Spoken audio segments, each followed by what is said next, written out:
Aristóteles é um pensador de Estagira, na Grécia, né, que nasce em 384 a.C., e que é, evidentemente, como disse Marx, o maior filósofo da antiguidade. De fato, Aristóteles teria inventado assim, o que a gente hoje conhece como ciência. Né? Vocês sabem que ele foi discípulo do Platão.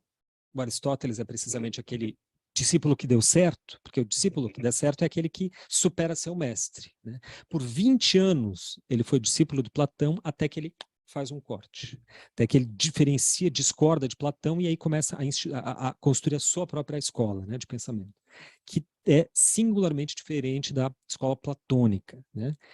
Bom, alguns conceitos do Aristóteles para nós vão ser primordiais porque eles atravessam a história da arte inteira até hoje. Desses conceitos, os principais são a mímesis e a catarse. São conceitos que a gente vai falar ao longo do curso e que não tem como não dizer agora. Né? Eu vou, então, situados onde é que nasce esse conceito.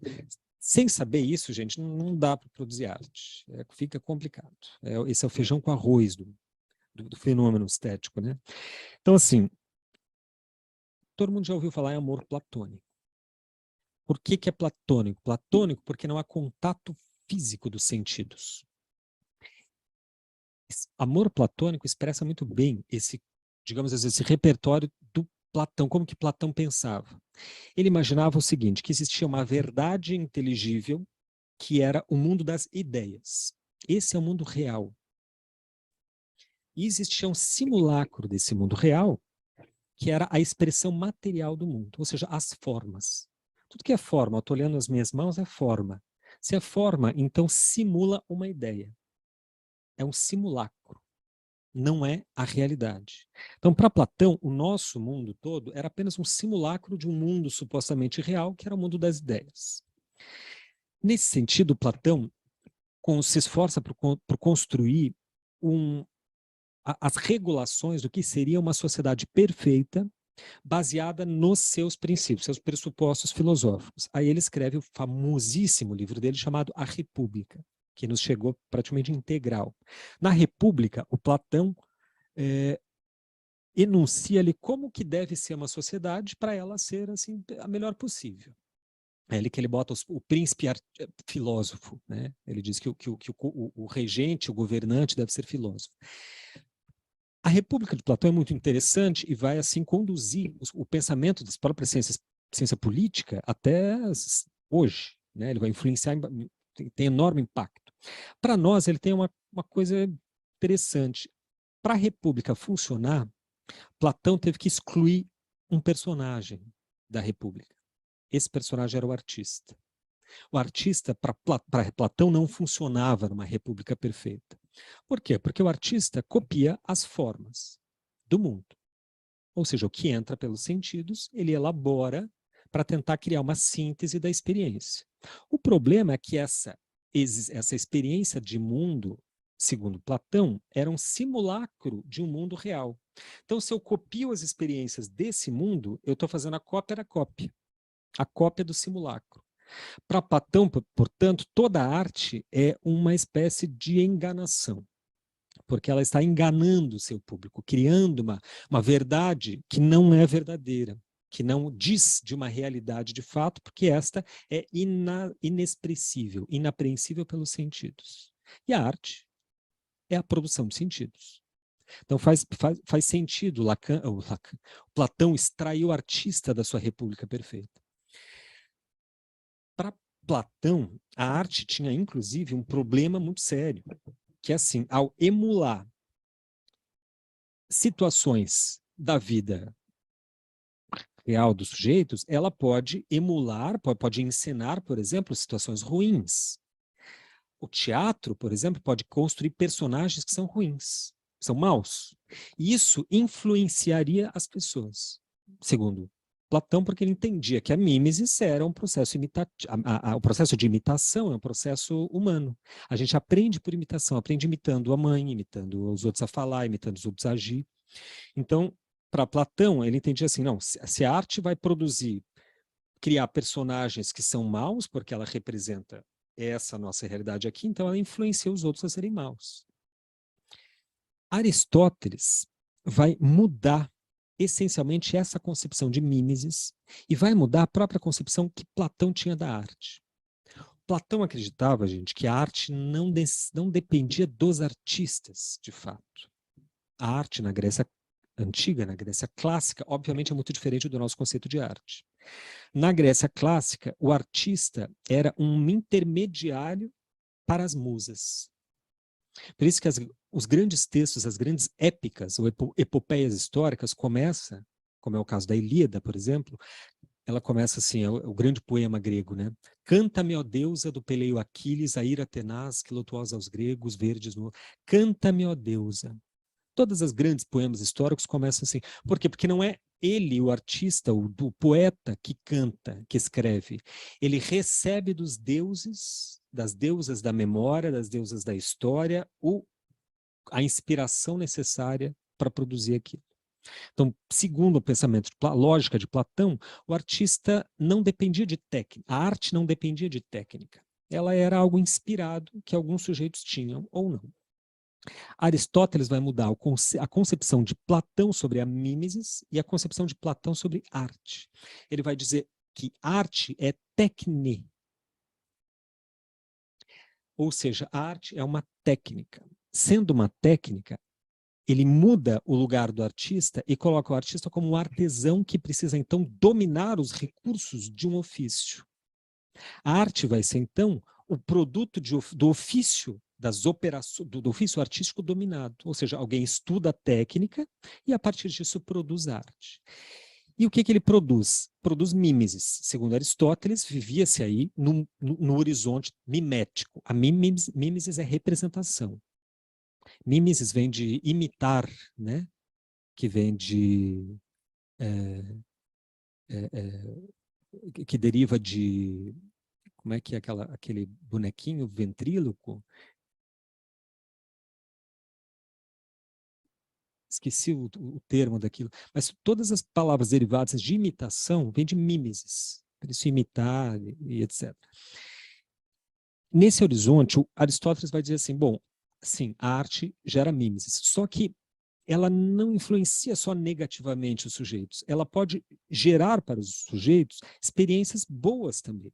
Possibilidades de aprendizado. Porque a mimesis, para Aristóteles, é a representação das ações reais dos sujeitos. Isso significa que dentro da arte cabe toda a dimensão da experiência humana, tanto o belo e o bom, quanto o não belo e o não bom. Tanto a tragédia quanto a comédia. Cabe ao artista, então, elaborar a sua técnica, o seu domínio de um ofício expressivo, para produzir uma arte contundente, que dê conta de expressar, de realizar essa mimesis, essa representação da experiência da vida como na sua totalidade. Aí que ele se dedica a escrever um livro muito famoso, do qual a gente conhece só uma parte, e que era uma espécie de apostila no seu próprio liceu. Aristóteles tinha fundado uma escola chamada Liceu, onde ele tinha discípulos e ele ensinava. Então, para ter didática, né, com esses alunos, ele escrevia apostilas. E uma delas nos chegou e se chama precisamente Poética. A Poética é o nome desse pedaço do livro que chamou, que sobrou para nós, onde Aristóteles define como que deve ser a boa poesia e o bom teatro. Ele vai se referir ao teatro e à poesia porque para eles seria o nível mais elevado de arte, é isso, é drama, épico, teatro, daí poesia, daí música, depois é artes plásticas, artes visuais. Então ele vai se referir especialmente à poética literária, mas isso vai servir literalmente de manual para os artistas até hoje. Filme de Hollywood, gente, é Aristóteles na veia. É puro Aristóteles. Eu vou explicar o porquê. Juro para vocês, os roteiristas de Hollywood leem de ponta a ponta muito bem o seu Aristóteles. Bom, dois pontos importantes, então. Aristóteles altera o conceito de mimesis, que depois vai reverberar ao longo da arte, e o conceito da arte enquanto técnica. Não era mais algo inspirado por deuses, mas algo, uma produção de um artista que tem um recurso técnico, que tem uma habilidade técnica. Aí, O Aristóteles vai dizer ainda que a mimesis tem uma importância profunda na arte porque ela gera uma espécie de purificação nos sujeitos que ele vai chamar de catarse. Essa catarse é usada até hoje. Quem entende esse processo, quem enuncia esse processo, dá nome é o Aristóteles. Aristóteles era filho de médico, o pai dele era um médico, ele próprio era médico, além de botânico, astrônomo, anatomista, filósofo, cientista. Aristóteles ele reunia assim, o homem integral, né? Ele estudou absolutamente tudo. Aristóteles teria escrito mais de 400 mil linhas. É uma produção assim absolutamente estonteante, né, de todos os assuntos, mais diversos assuntos. Aristóteles dissecava cadáveres, para ter uma ideia, para entender a anatomia humana. Eram cadáveres de macaco africanos, que era mais parecido com o homem, né, porque era proibido a dissecação na Grécia. Mas para ver a gama de interesses desse sujeito. E ele dizia que a mimesis do teatro, especialmente, gera nos sujeitos, no público, uma catarse. Ou seja, o sujeito tem sofrimentos que todo mundo sofre. Aí ele vai no teatro e se emociona com a peça. E essas emoções são purgativas, purgadoras, redimem, aliviam a dor do sujeito, ele sai da peça mais feliz, mais satisfeito, mais... Isso a gente sabe, a gente sente esse fenômeno quando vê um filme, ele se identifica com o personagem. Que personagem é esse? É o herói, que Aristóteles vai enunciar no seu livro A Poética, que estamos tratando. Você se identifica com o herói, com as trajetórias do herói, com os problemas, os erros, os enganos do herói, e no final você se emociona. Muitos filmes nos levam às lágrimas, a gente sabe que é um filme, mas mesmo assim isso não impede com que a gente se identifique e se emocione e compartilhe o nosso destino ao destino do herói do filme, dos personagens do filme. E depois de chorar um monte, aí a gente fica mais aliviado. Porque realmente muita coisa em nós é redimida. Porque a gente já passou por uma experiência catártica, por uma experiência de praticamente análise. A gente viu os nossos dramas projetados na vida real do herói e a gente meio que se cura em parte deles. Isso acontece mesmo. Quem é o herdeiro por excelência hoje, na contemporaneidade, da mimesis da catarse aristotélica, são as novelas. Novela da Globo, do SBT, sei lá, da Record, funciona para isso. Para criar histórias assim, adocicadas, né? Edificantes, onde os sujeitos vão lá, se emocionam, né? se coisa, e se daí gera uma catarse nele, ele fica melhor e esquece dos problemas. Não é? O cinema hollywoodiano e as novelas, especialmente no Brasil, que é forte nisso, são assim herdeiras imediatas da tradição mimética catártica aristotélica. Está me acompanhando? Esse aqui é um pouco chatinho, porque é bem teórico, né? Mas não tem jeito, vamos ter que passar por isso. Daqui a pouco fica um pouco mais dinâmico e divertido aí. Eu disse que a Poética do Aristóteles, esse é um livro bem fininho, bem fácil de ler, tá? Não é porque é um filósofo grego que é difícil, é super fácil. É até fácil demais, até extremamente fácil. Porque era para os alunos. Ele escreve para ensinar os seus alunos como, né? O que ele se interessa ali? Em determinar como se constituiria uma obra perfeita.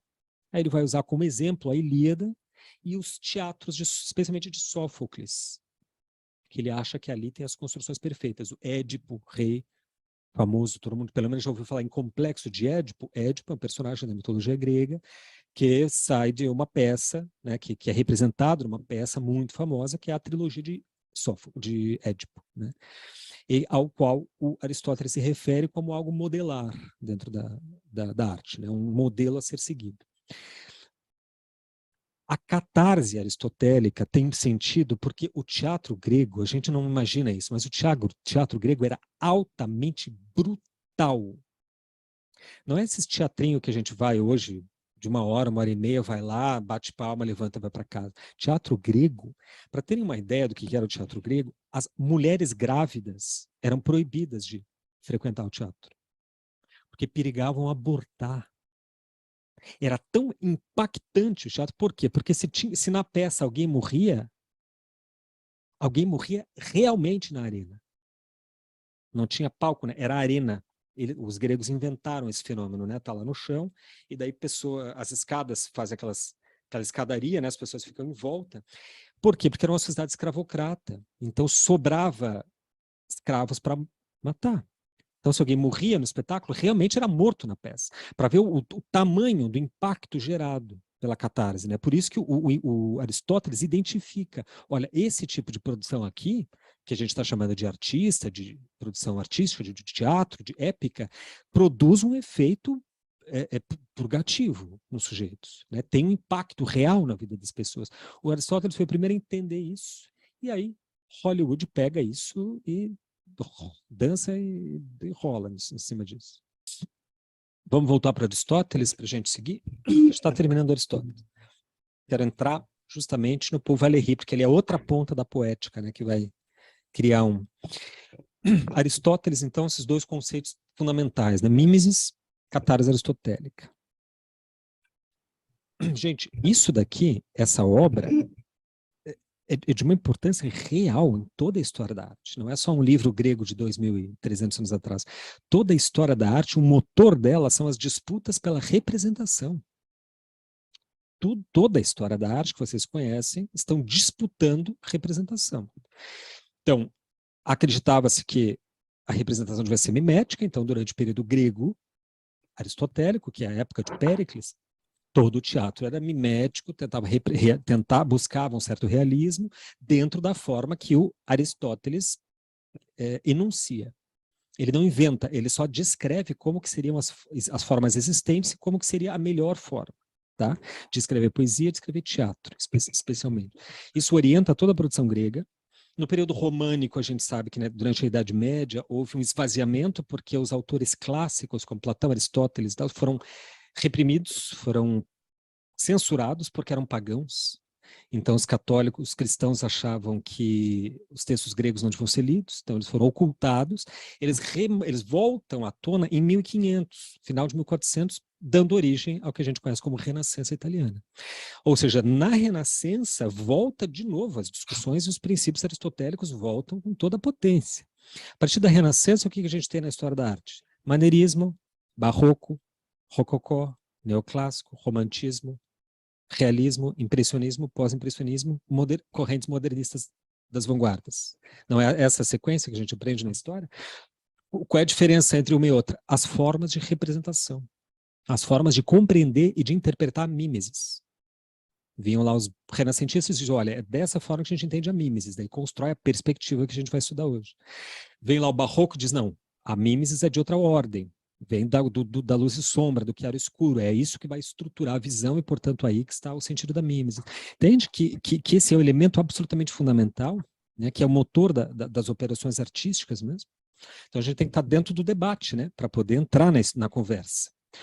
O triste dos artistas é que, assim, os artistas às vezes produzem sem entrar na conversa da história da arte. Por quê? Porque não dominam o ferramental teórico, né, da história da arte, da estética, da crítica. Daí não entra na história. Aí fica uma obra assim, alienada da história. Aí sim não vai ter reconhecimento, porque qual é o crítico que vai dar valor a um trabalho que ele vê? Essa semana aconteceu uma coisa muito...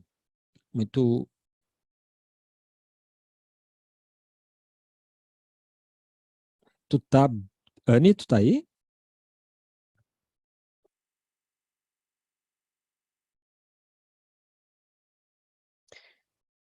Você tá bem, querida? Você que vomitou? Isso ali é figurado? Foi a aula que gerou aquilo ali ou é alguma intoxicação alimentar? Espero que não tenha sido a filosofia de Aristóteles aí que tenha dado um reverter. Bom, melhoras para ti, tá, né? Qualquer coisa você avisa, hein? Essa semana uma amiga minha me liga chorando. Ah, o hambúrguer de ontem, provavelmente. Me liga chorando, levou bomba no mestrado em artes visuais aqui no Instituto de Artes da URGS, no IA, na banca de qualificação. Por quê? Porque se meteu a fazer um texto poético, a banca pegou e descascou ela. É professor doutor de banca, não tem pena, né? Ele foda-se, ele descascou, destruiu o trabalho dela. E daí disse bem assim, olha, lendo o seu trabalho, eu vejo muito mais do que você não leu do que você leu. Porque, obviamente, que o cara que está inteirado no assunto lê um texto de alguém que não estudou o assunto, ele sabe, ele não leu fulano, não leu ciclano, não leu beltrano. Então está tentando me enrolar aqui com poesia. Isso que não é poesia, isso que é academia. Academia produz ciência, não produz arte. A arte você faz no ateliê. Isso que é o triste, né? Quando você não entra na conversa, como é que você faz para entrar na conversa? Para estar por dentro da arte, conhecendo o repertório artístico. Não é só praticando em casa. Pode praticar o quanto for teu trabalho, não entra no circuito artístico, não entra no reconhecimento artístico e não entra na história da arte. Todos os grandes artistas, a gente conhecia muito bem esses temas que a gente está falando aqui. Muito bem, não pensem que Van Gogh, mesmo com a sua esquizofrenia, conhecia muito bem, lia muito bem essa história da arte, certo? Eles conheciam mesmo, eles estavam lá no bagulho, né, na Europa, no meio do... Então tá. A gente falou do Aristóteles. Quer ver um outro elemento que eu lembrei que atualiza o Aristóteles? É o herói que eu citei. Quem inventa esse conteúdo assim do herói, essa narrativa heróica, quem consegue enunciar isso é Aristóteles.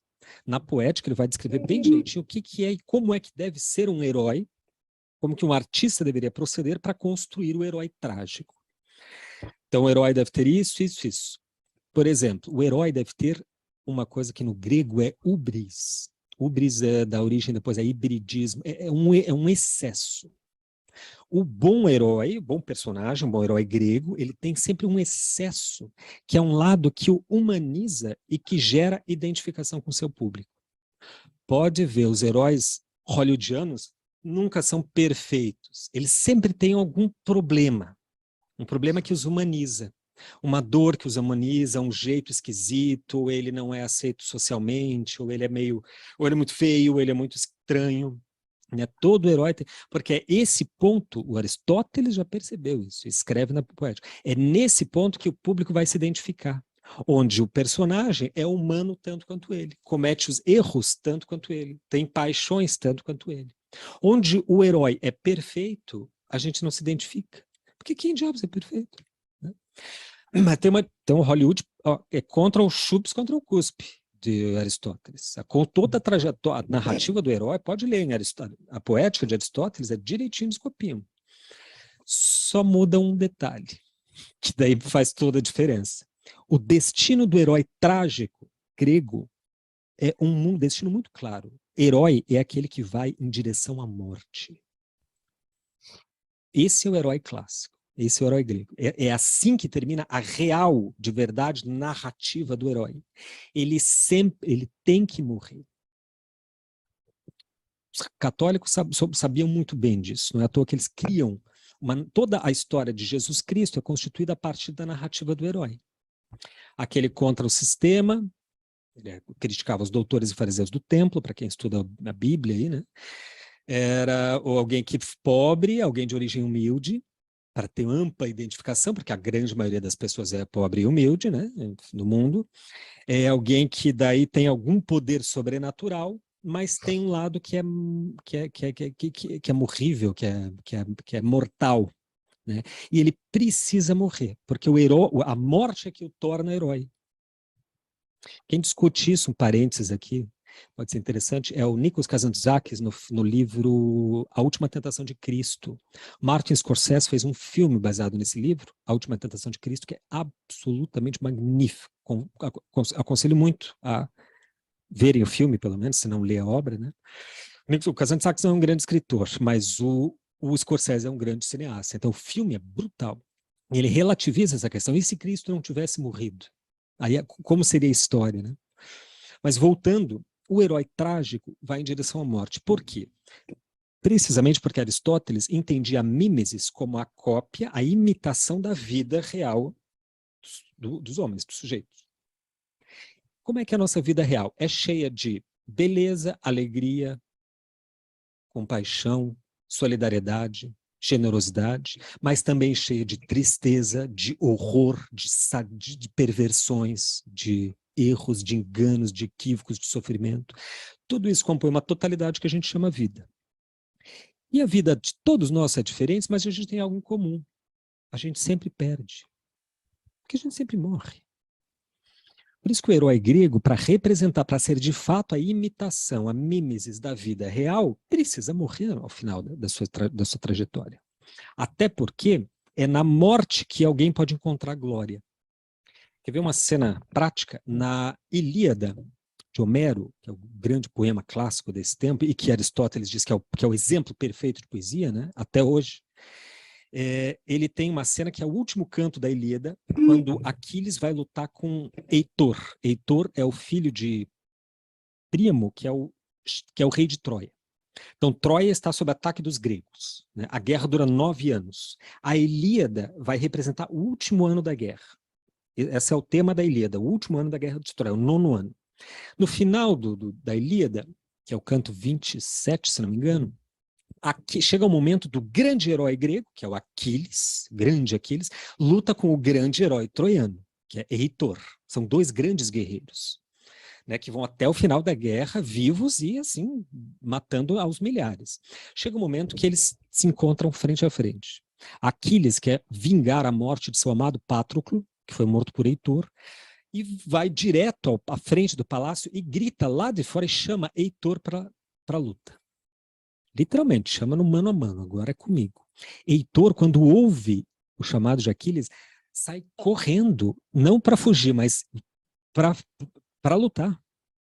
Aí tem uma cena extremamente comovente que o Homero coloca, que é o seguinte, nesse caminho, ele correndo para encontrar Aquiles, ele sabia que ia morrer. Porque Aquiles é filho de deuses, Aquiles era filho de Tétis, então ele é imortal. Ele só tinha um problema, que era o calcanhar.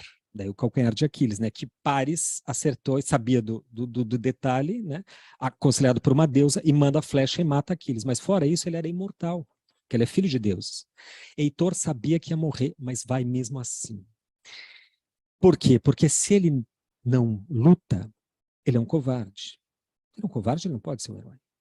Covardes não entram para a história. Ele só sabe que só vai encontrar a glória, e para ir, a glória grega era justamente isso, era morrer em nome da causa. Em nome da defesa, no caso de Troia, né? Aí no meio do caminho, aparece a mãe dele, a mãe de Heitor mostra o seio para o filho e diz assim, eu te dei de mamar, você vai fazer isso, você vai lá e vai morrer e vai me deixar sem um filho? Ele diz, eu vou porque esse é meu destino. Mais à frente, na frente dele aparece a mulher carregando o filho de Heitor. Ela mostra o filho e diz, esse é teu filho. Você vai morrer e vai deixar uma criança órfã? Ele diz, eu vou, porque esse é o meu destino. Ele vai, luta e morre. Por isso que a gente está falando agora de Heitor. Se ele fosse um covarde e não fosse lutar, ele estaria vivo, mas também não seria ninguém. O que Hollywood faz? Ele inverte esse detalhe. O herói hollywoodiano sempre se dá bem. Por quê? Porque é para gerar catarse positiva. Para a gente ficar se espelhando no herói e achar que está tudo bem, que a gente vai vencer, que no final dá tudo certo. Ou seja, isso chama processo de alienação. No final, gente, não dá certo, todo mundo perde no jogo da vida. Todo mundo morre. Então, todo mundo perde. O herói hollywoodiano nunca morre. É por isso que ele é absolutamente patético, né? Ele é patético no sentido pleno da palavra. O herói hollywoodiano é patético. Ele é uma imitação barata do herói trágico, da grande narrativa do herói trágico. Né? Buenas, essa concepção aristotélica, como eu disse, retorna, depois de 1500 anos no ostracismo, ela retorna na Renascença. Porque vocês sabem muito bem, né, que a Renascença é o renascimento de princípios da Grécia clássica. Isso chama Renascença.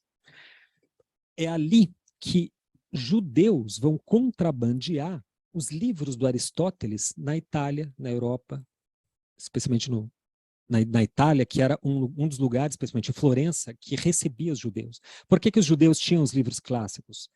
Porque eram inteligentes e porque, não sendo católicos, eles não tinham problemas com os pagãos.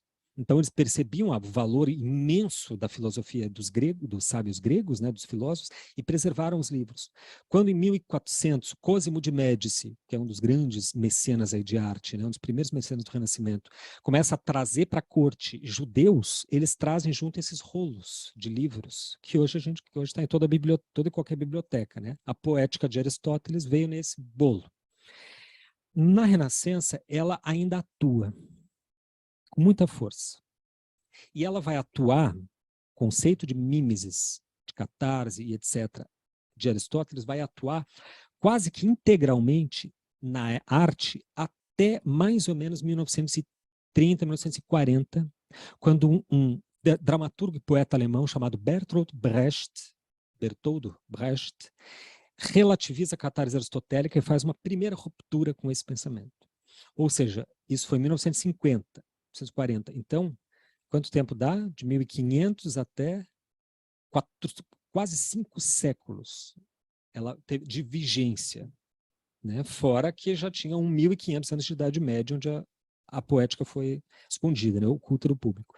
Bom, o Brecht, eu vou fazer só um pequeno parênteses sobre ele, porque acho importante falar, era um dramaturgo alemão muito importante, tá? Tem uma obra monumental, eu já li muito teatro dele, poesia de Brecht, e o Brecht entendia o seguinte, ele era socialista, e como assim, socialista comunista competente, né, e consequente, ele estuda o teatro, estuda, obviamente, toda a dramaturgia grega, estuda a poética de Aristóteles e diz assim, não, tem um problema aqui.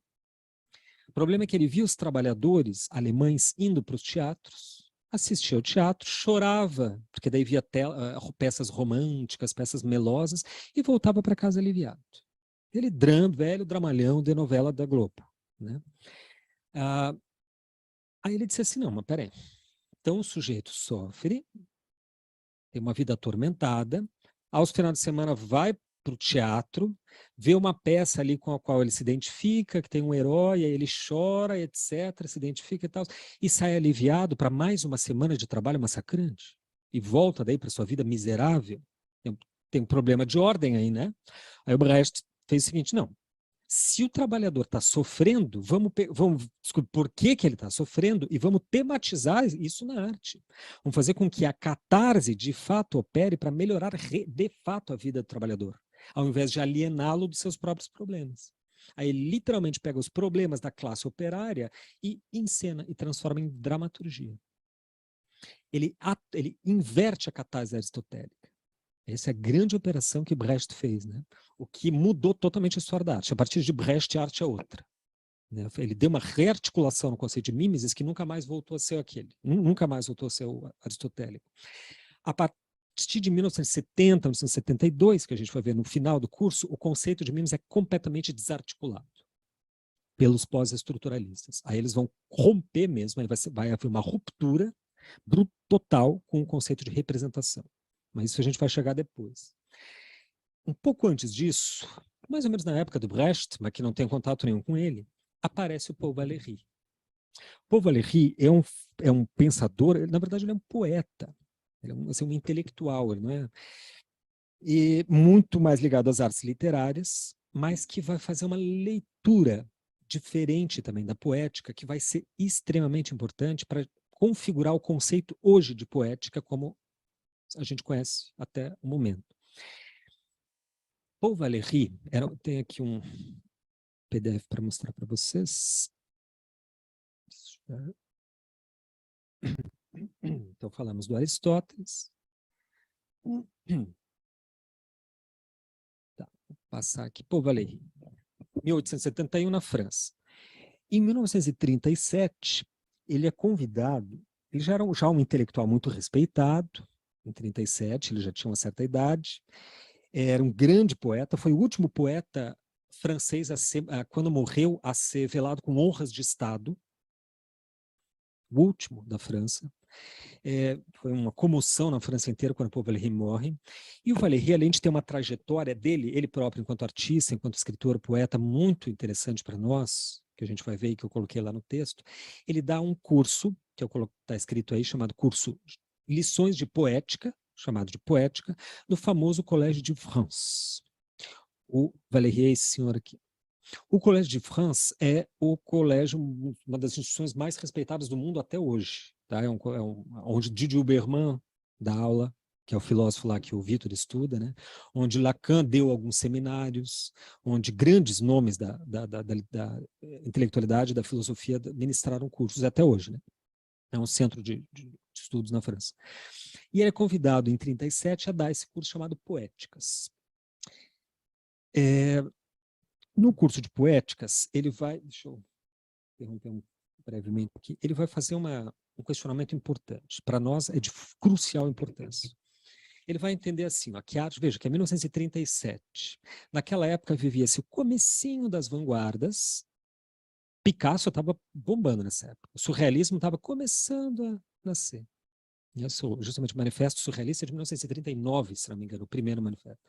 Então, assim, era um comecinho da modernidade. O que era o modernismo, gente? Para entender em duas palavras.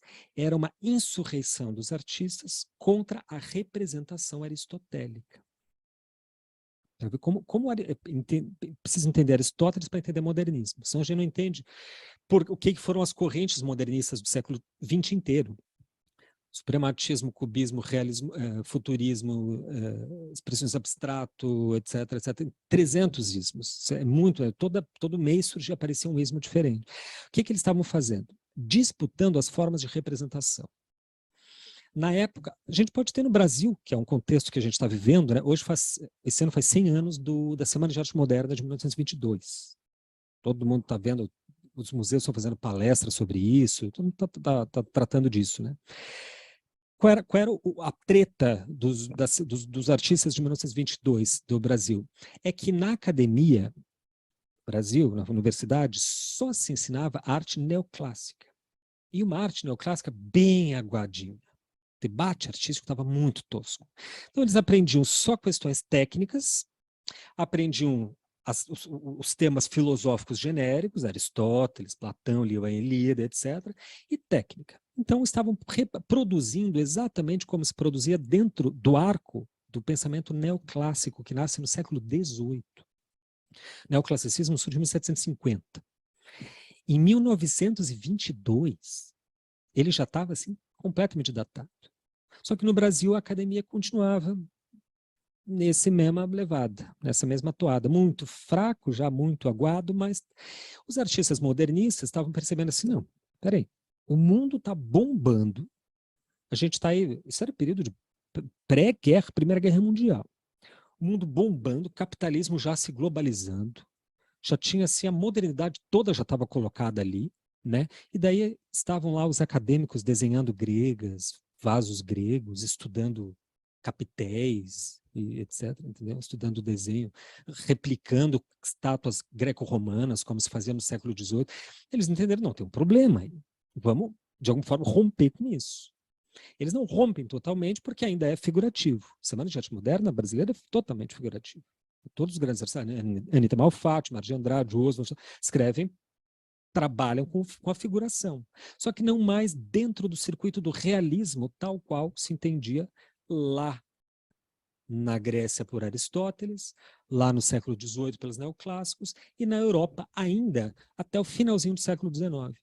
Na Europa isso já tinha migrado, já tinha invertido, já tinha acontecido muitas transformações. E no Brasil continuava uma toada de neoclássico, academicismo e etc, etc. Os artistas precisavam fazer um escândalo, literalmente. A Semana de 22 foi um escândalo, tanto que durou uma semana. Uma semana é feito para fazer um escândalo, fazer uma treta, né? Fazer um evento. Foi isso que foi a Semana de Arte Moderna. Para fazer assim um statement de que há algo novo no horizonte, algo novo sob o sol. Em 1937, isso já estava, de algum modo, amadurecido e aparecendo como expressão na Europa. Como eu disse, surrealismo, Picasso em operação, o Duchamp já tinha há 2 décadas produzido seu Urinol, seu famoso A Fonte, etc. Só que faltava uma teorização de tudo isso. Ou seja, simplesmente a gente tem aí 2.500 anos de arte que muda e daí a gente... Como é que explica isso? Aí entra Paul Valéry, com o curso de poética, aqui de novo, no Collège de France. O Valéry, ele vai entender o seguinte... Até que separei algumas frases que isso aqui resume, acho que de algum modo, todo o pensamento assim, genérico das lições de poética do Valéry. Ele escreve assim, vamos ler lá. O nome poética nos parece conveniente com a criação ou com a composição de obras em que a linguagem é ao mesmo tempo substância e meio, e não com o sentido restrito de recolha de regras ou de preceitos estéticos relacionados à poesia. Em termos mais simples, ele está dizendo assim, poética, ou seja, tudo aquilo que a gente realmente considera que merece o título de poético, de artístico. Poética vem de poien, poien é criar, é pôr, ajustar, né? Daí articulação, e etc. Daí poética e pôr, e etc, etc. E sobreposições, tem o mesmo sentido. Alguma coisa, para merecer o título de poética, tem que cumprir alguns quesitos. Um deles é a linguagem tem que ser ao mesmo tempo substância e meio. Só sobre essa expressão aqui dá para a gente falar um encontro inteiro. Quer dizer, substância e meio quer dizer que a forma com que a gente diz tem que ser ao mesmo tempo aquilo que a gente quer dizer. Porque a forma não pode ser descolada do conteúdo. De novo, forma é a forma do conteúdo, conteúdo é o conteúdo da forma. O Valéry dizia que esse tipo de produção é o que ele estaria chamando de poética, né, ao qual ele estaria endereçando aquele tal curso Lições de Poética. Lições de Poética é bem curtinho, está aqui nesse livrinho, olha que fininho. Essa é a edição mais recente, tá, da editora Aimé, está lá na nossa bibliografia. Aqui não tem, é muito menos do que isso. Aqui tem quatro textos. Lições de Poéticas, uma segunda versão, e depois 2 textos inéditos do Valéry. Então, a Lições de Poética, o curso que ele dá é metade disso aqui. Tá? Então, é bem assim, dá para entender. Tá? No artigo que eu escrevi, eu deixo mais claro, se alguém quiser ir direto na fonte, vai direto no livro, porque tem linkado na bibliografia o livro inteiro. Bom, aí ele vai dizer que essas produções em que a linguagem é ao mesmo tempo substância e meio, são aquelas a que ele se refere como poéticas e não aquelas que são uma recolha restrita de regras e preceitos. Ele está dizendo com isso, dando um recado ao academicismo. Porque a arte acadêmica, embora teve um período muito importante e fosse muito respeitável, ela tem data de validade, como tudo, né? E ela estava durando demais. E a academia começou a impor regras para a produção. Regras, inclusive, muito claras. Eram regras mais ou menos expressas. Então, paisagem tem que ser assim, 2/3 de céu, 1/3 de terra. Figura humana tem que estar em tal posição. As composições, tal. Entendeu? O tamanho das obras era regulado. Tudo era regulado pela academia. O primeiro salão dos recusados, Mora, não foi dos impressionistas. Foi umas décadas antes, que foi o salão do Gustave Courbet. Courbet mandou vários trabalhos para o Salon Parisien, era o grande salão da academia, que determinava assim, o que era arte e o que não. Então, para ser artista, você tinha que entrar para o salão. Os artistas todo ano mandavam seus trabalhos e eram escolhidos ou não. Se ele entrasse no salão, isso ao longo do 18, 19 inteiro, se ele entrasse no salão, ele tinha vitrine, tinha compradores, tinha galerista, sobrevivia. Se não entrasse no salão, fodeu, porque não tinha Instagram. Então, assim, se ele não entrasse no salão, não tinha vitrine, ninguém nem ia saber da existência dele. Então, os artistas, assim, o que aconteceu? O Gustave Courbet, já meio incomodado com aquela situação, mas engoliu o sapo e mandou para o salão uma série de obras. Muitas foram aceitas, mas algumas não, especialmente uma que lhe era muito cara, que é o famoso Ateliê do Artista. Essa história é boa de contar, inclusive. Vocês conhecem essa tela, Gustave Courbet? Tem na cabeça? Vou procurar aqui já e em tempo real aqui, vamos. Chegou aí para vocês minha web, né? Chegou. O Ateliê do Artista, do Gustave Courbet, faltou um U ali, mas vai achar. Essa tela monumental, ela tem, se não me engano, 6 metros. 6 metros por 3,60. Ou seja, era gigantesca. Essa tela aqui é uma tela que era muito cara para o Courbet, porque é onde ele representava não só o próprio ateliê, por isso a tela chamou Ateliê do Artista, como todos os elementos que compunham toda a trajetória de vida do artista. Então estava aqui Courbet no centro, pintando, estava aqui uma modelo representando o ideal carnal de beleza no qual Courbet acreditava. Estava ali os amigos, familiares, entendeu? Cenas que lembravam situações cotidianas dele, situações simbólicas importantes para a vida. Aqui tem o poeta... esqueci se era o Stéphane Mallarmé.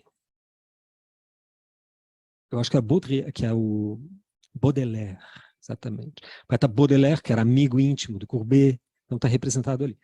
Essa tela foi recusada no salão, quando ela foi mandada para o salão, né, 1854, 1855. Por quê? Quando o Courbet vai indagar das razões, eles dão a seguinte desculpa, não. É porque, veja, obras nessa dimensão, a academia só tolera para determinados temas, que são os temas clássicos, os temas religiosos ou os temas oficiais do Estado, reis, rainhas, burgueses. O teu tema, o Gustave Courbet, é pessoal demais. Isso aí, o que é isso? Veja que na época o conceito de subjetividade era muito diferente de hoje, né? Então, ele representar o próprio ateliê, ele próprio no ateliê, e os seus afetos, numa proporção onde só era usado e onde era permitido representar figuras heróicas, clássicas, ou religiosas, ou Deus e Jesus, etc., fez com que eles cortassem ele do salão. Ele ficou puto e abriu o primeiro salão dos recusados. Tirou todas as obras dele do salão, alugou um barracão perto e montou os trabalhos lá, dizendo, foda-se o salão, a partir de agora eu vou expor por mim mesmo. Obviamente foi um sucesso, porque todo mundo queria treta, né? Então todo mundo foi lá na exposição e ele teve mais público do que o salão oficial, que todo mundo já sabia, né? Já conhecia, era tudo chato, tudo igual, obras neoclássicas, já período tardio, assim, academicista. O Courbet dá uma primeira virada nisso, né? O que o nosso Paul Valéry está falando é precisamente tentando teorizar essa situação, tentando dar um enunciado filosófico. O que aconteceu? Aí ele percebe que essas regras da academia, que ele vai chamar de recolha de regras ou preceitos e tal, essas regras estavam não produzindo arte, produzindo poieses, criação, mas os artistas estavam simplesmente copiando uma recolha de regras e preceitos. Tinha regra para fazer isso, fazer aquilo, para não fazer isso, para não fazer aquilo. Resultado, embora ela fosse muito exigente tecnicamente, ela facilitava a vida tanto do artista quanto do crítico, porque daí o artista não precisava pensar sobre o que fazer. Os temas já estavam dados, a forma de pintá-los e de esculpir já estava tudo dado. Ele só tinha a tarefa de ser competente no seu ofício. E o Paul Valéry percebeu que os críticos, ao invés de fazer de fato a leitura qualitativa de um trabalho, ele estava simplesmente batendo com as regras. Ah, esse trabalho aqui, vamos ver. Bate com a regra aqui, bate lá. Sabe, um cara crachá. O Paul Valéry percebeu isso. E aí ele cria uma outra noção do conceito de poética que ele dá nesse famoso curso. Vou voltar para as frases ali que eu selecionei. Daí que ele vai dizer ali, né, voltando, poética se relaciona a obras em que linguagem é ao mesmo tempo substância e meio, ou seja, não tem forma descolada de conteúdo. Não é só técnica que você vai produzir e repetir e vai esquecer dos conteúdos, não vai pensar conteúdos. A linguagem é substância além de ser um meio. Né? E não é uma recolha de regras ou preceitos estéticos relacionados à poesia, que ele fala mais da poesia, mas é no sentido geral. Ou seja, ele está cortando os laços com a poética de Aristóteles. Porque a poética de Aristóteles é precisamente uma recolha de regras de como deve ser a boa poesia, o bom teatro, a boa arte. Alguém se lê para a gente o restante aqui? As outras três parágrafos aqui? Por gentileza.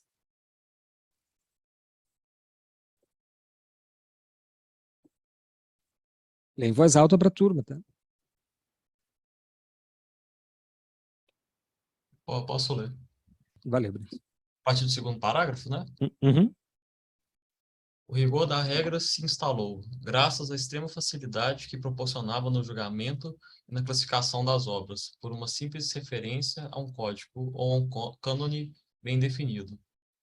O fazer, o poiem, é esse gênero de obras que se convencionou chamar de obras do espírito.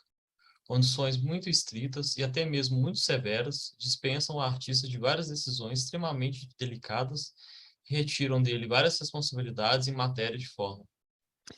Perfeito. Obrigado, Vinícius. Você lê muito bem, cara. Isso aqui, gente, resume o curso Processos Poéticos. E resume, inclusive, o que é a poética, né? O Paul Valéry é muito estudado nas especializações, pós-graduações de poéticas visuais, que no Brasil tem muitas, né? O rigor da regra se instalou graças à extrema facilidade no julgamento. É isso que eu disse. Ficava fácil para o artista, porque ele não precisa pensar no que fazer, e ficava fácil para o crítico, porque o crítico só fazia um cara crachá, né? Que tinha um cânone bem definido, se a obra cumprisse as regras do cânone, era boa. Se não cumprisse, expulsos do salão. O Valéry vai ser o primeiro a enunciar a arte como um trabalho, aqui chamado obras de espírito, né? Em outras traduções, ele coloca como a arte como obra do intelecto. Já falo mais disso, né? Só para terminar aqui o parágrafo. E condições muito estritas, até mesmo severas, dispensam o artista de decisões importantes e delicadas. Retiram dele responsabilidades em matéria de forma. É muito sacado isso. Porque o Valéry percebeu assim, não, a academia é extremamente difícil. Para vocês terem uma ideia do rigor da academia, que esse julgamento era problemático, mas também não era qualquer julgamento. A grande apostila da técnica acadêmica é o chamado método Bargue, Charles Bargue. Quem desenha, quem estuda desenho, normalmente conhece. Hoje ele é muito utilizado, né? Giovanni conhece lá, o método Bargue. Extremamente difícil, é uma dificuldade de reproduzir, né? Tem que fazer todas aquelas pranchas, copiar. Eu acho que é um arco de 2 ou 3 anos para você cumprir todo o método.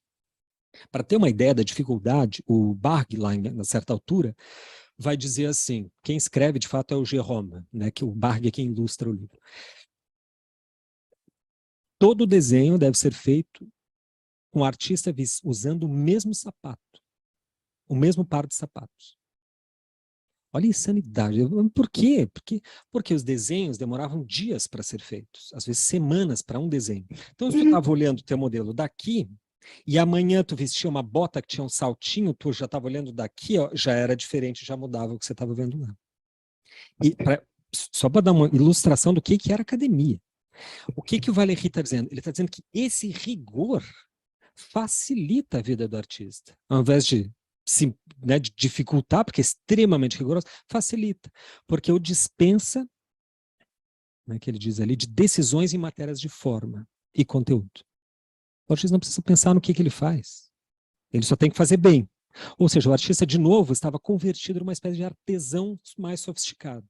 O artesão refinado, erudito, isso é século XIX, comecinho do século XX, perdão, mas é um artesão, que só faz, só opera, só, né, trabalha com as mãos. Leonardo da Vinci, que era o artista preferido e valorizado por Valéry. Valéry escreve uma biografia do Leonardo da Vinci, inclusive.